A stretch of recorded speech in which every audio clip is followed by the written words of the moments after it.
Hi, I'm Scott Willison from the Confluence Fly Shop in Bellingham, Washington. And today we're going to tie a great coho pattern that I'm really excited about. This is a fly that is now commercially available through Rio. It's tied by a woman in BC named Kat Laflamme.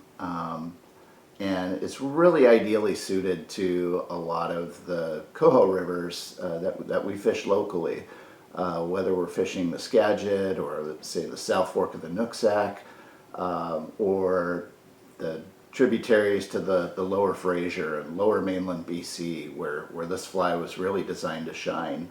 Oftentimes we're fishing over very clear water, or we're fishing back in sloughs or slow area of the river, and the big starlight leeches and the popsicles and those flies that really work successfully up in Alaska are simply too big and a lot less effective down here under those clear water conditions. So a smaller fly is in order, and this one's perfect.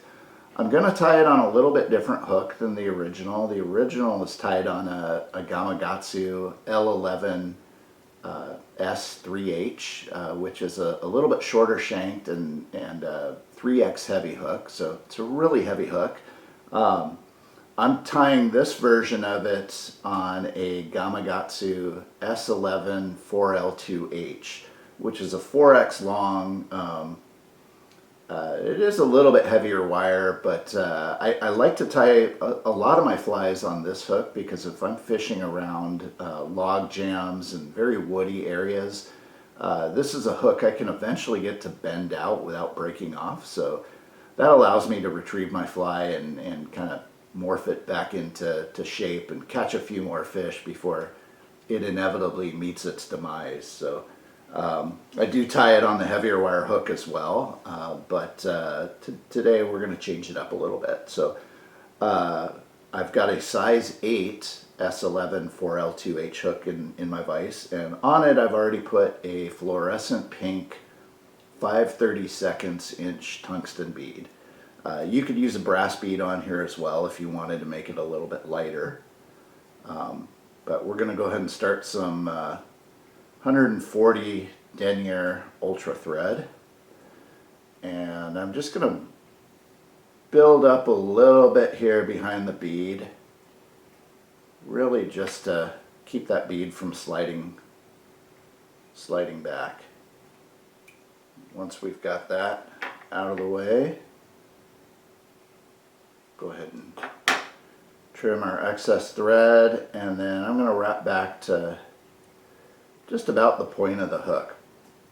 And then for our tail, we are going to use electric blue Flashabou. This is Flashabou number 6908, and it is a Flashabou color that coho and steelhead and all sorts of fish really respond favorably to. And I love tying with this stuff. So I don't know how many strands that is. We probably got at least 20 strands. And I'm going to center tie that. If this stuff gets unruly on you too, sometimes a little bit of water will help to tame it. In the fall and the winter, when we got real dry, staticky air, it likes to stick to you. So I just folded over the rest of it, so I've got it all back here as a tail. One thing I like to do on my tail, this stuff has a tendency, because it's really limber and has great movement in the water, it'll also tend to foul around the hook point. So one way to minimize that is just to do a couple spiral wraps around the base of the tail and kind of stiffen it up a little bit. So just 2 or 3 wraps is all you need. And then I'll go ahead and trim my tail. I want this about the length of the hook. Maybe just a hair shorter. And then we can tie in what we're going to use is a synthetic hackle here. This is size small purple Palmer chenille.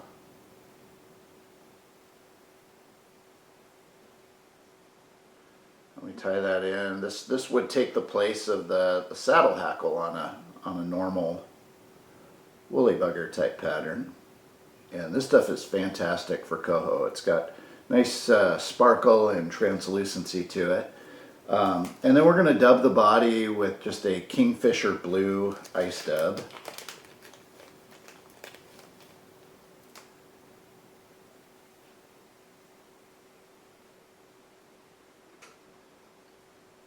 Get this out of the way for a moment. So we'll just twist this on. I kind of just get it started so I can get a wrap or two in there, and then I can tighten it up on the thread so I get a nice, fairly uniform underbody.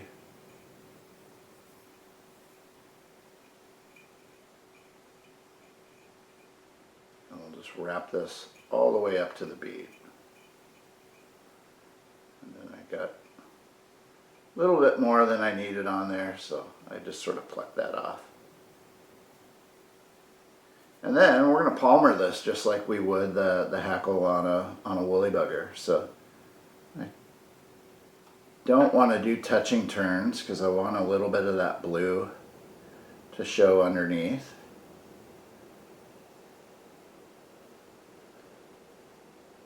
So I got a little bit of space in between each turn. And then once I get up to the head area, I'll get a few denser wraps there. I get about three wraps to finish it off. And then we'll tie that down just behind the bead. Trim off the excess.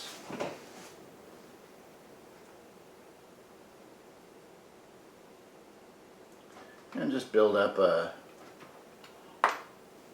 small collar.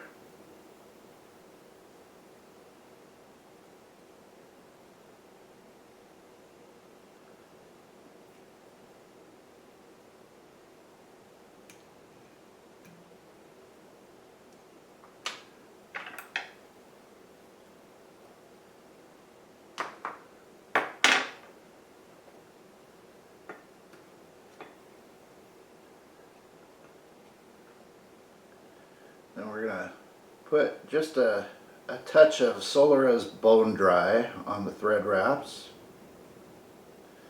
Make this thing as durable as we can.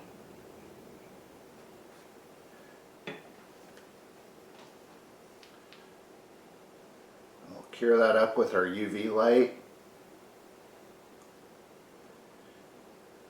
And you can tie these in all sorts of color combos. Chartreuse and silver. There's an olive and copper. That's a fantastic one in really clear water. This one seems to work really well, I find, on our later fish locally as we get into November. Fantastic small little sparkly coho fly. I definitely recommend tying a bunch of these to fill your coho box for this season. Anyway, there you have it. That's Cat's Coastal Bugger from Rio. We carry them in the shop as well, but we also have all the materials to tie this and many other flies in the shop. So please be sure to like and subscribe to our YouTube channel for more content, and thanks for watching. We will see you in the shop or on the water.